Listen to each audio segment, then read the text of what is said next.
Beberapa minggu yang lalu, Habib Bahar ditanyakan tentang Rasulullah berdakwah. Di sebuah persidangan, hakim bertanya kepada Habib Bahar bin Smith tentang dakwah Rasulullah Shallallahu Alaihi Wasallam terhadap kaum kafir. Apakah dakwah Rasulullah Shallallahu Alaihi Wasallam pernah melakukan kekerasan kepada kaum kafir atau tidak? Ternyata dari pertanyaan tersebut banyak pertanyaan yang salah dari sang hakim. Apakah pertanyaan tersebut lihat langsung dari sebuah kitab atau melihat dari beberapa Google? Sontak Habib Bahar menjawab. Kemudian hakim tersebut dipermalukan oleh Habib Bahar bin Smith karena pertanyaan tersebut tidak sesuai dengan sejarah yang ada. Berikut videonya. Satu pertanyaan lagi. Ini saya bertanya nih. Iya yang mulia. Karena saya tidak tahu. Di Nabi Muhammad ketika dia berjalan memberikan ke satu tujuan, ke satu tempat, dia itu dilempar sama orang Yahudi. Betul yang mulia. Kemudian diludahi oleh orang Yahudi, dihina oleh orang Yahudi. Tapi ketika orang Yahudi itu tidak ada lagi, suatu saat Nabi Muhammad lewat di situ, dia bertanya kepada sahabat, kemana orang Yahudi yang biasa lempari saya? Kemana orang Yahudi yang biasa hina saya? Kok tidak ada? Ternyata orang ini lagi sakit. Rasul minta kepada sahabat, tolong antarkan saya ke rumah dia. Dia bawa roti, dia kasihkan kepada orang yang menghina dia.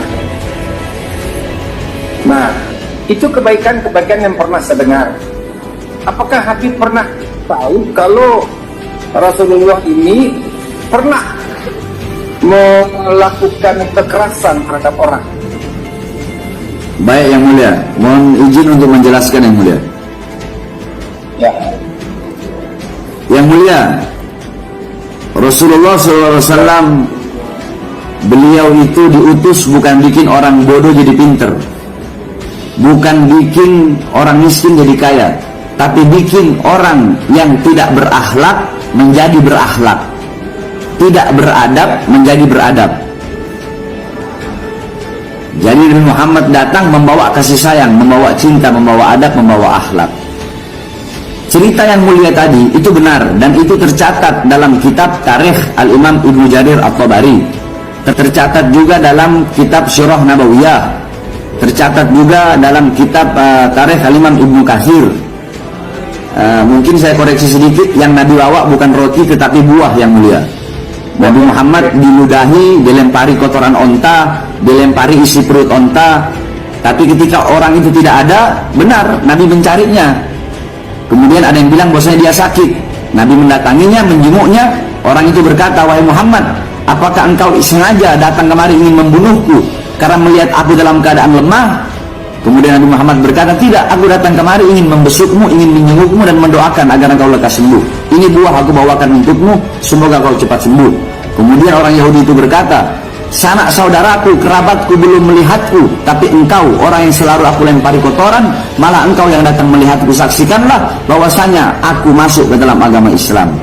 Yang mulia, itu masalah pribadi Rasulullah.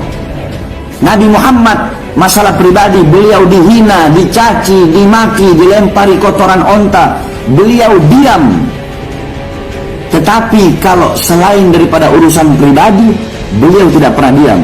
Seperti urusan agama yang mulia, beliau tidak pernah diam. Masjid Diror dibakar oleh beliau.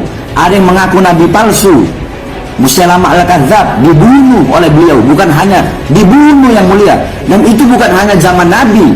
Di zaman Sayyidina Abu Bakar As-Siddiq, Sayyidina Abu Bakar As-Siddiq, beliau pernah menyuruh memotong tangan perempuan yang pernah menghina Rasulullah SAW. Di zaman Sayyidina Umar bin Khattab, Sayyidina Umar bin Khattab pernah membunuh orang yang menghina Rasulullah SAW. Nah, jadi Rasulullah dan para sahabat selama masalah pribadi, beliau memaafkan dan tidak pernah mempermasalahkan. Saya yang mulia, saya buka di sini. Berapa banyak orang mencaci maki saya tidak pernah membalas dengan cacian, dengan makian. Bahkan sampai-sampai barusan yang mulia, di Bogor yang mulia, Itu kasus yang diinin oleh Ibu Anita. Mungkin Pak Suharja kenal Ibu Anita. Pak Suharja tahu Ibu Anita? Jaksa namanya Ibu Anita. Nah, Ibu Anita dulu pernah menangani kasus seorang perempuan ya Pak Irfan ya. Seorang perempuan yang dilaporkan oleh anak-anak saya nggak tahu yang mulia. Dia dilaporkan karena menghina saya di media sosial. Akhirnya saya bikin surat pernyataan bahwasanya saya tidak rela, tidak ridho kalau perempuan itu ditahan. Saya minta tolong perempuan itu segera dibebaskan. Kalau sekalipun diadili, saya mohon vonis bebas. Itu saya yang mulia. Dan itu bisa ditanyakan kepada jaksa Ibu Anita dan bisa ditanyakan langsung kepada korban-korban. Dan masih banyak lagi orang-orang yang menghina saya. Kalau pribadi saya nggak apa-apa, saya rela, saya ridho.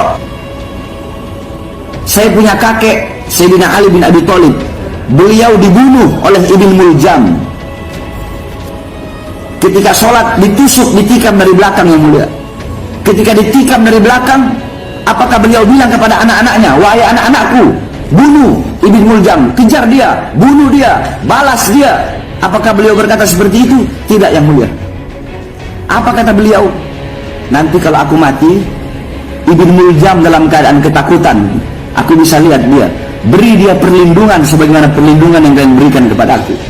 Apabila dia di penjara, beri dia makanan sebagaimana makanan yang kalian berikan kepada aku. Beri dia minum sebagaimana minuman yang kalian berikan kepada aku.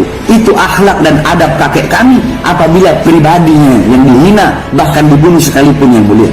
Kenapa? Karena kakek kami Sayyidina Ali berkata, ta'addabtu bi'adabin Nabi. Aku beradab dengan adab Nabi Muhammad. Aku berakhlak dengan akhlak Nabi Muhammad. Sedangkan Nabi Muhammad berkata, Addabani Rabbi fa'ahsana ta'dibi.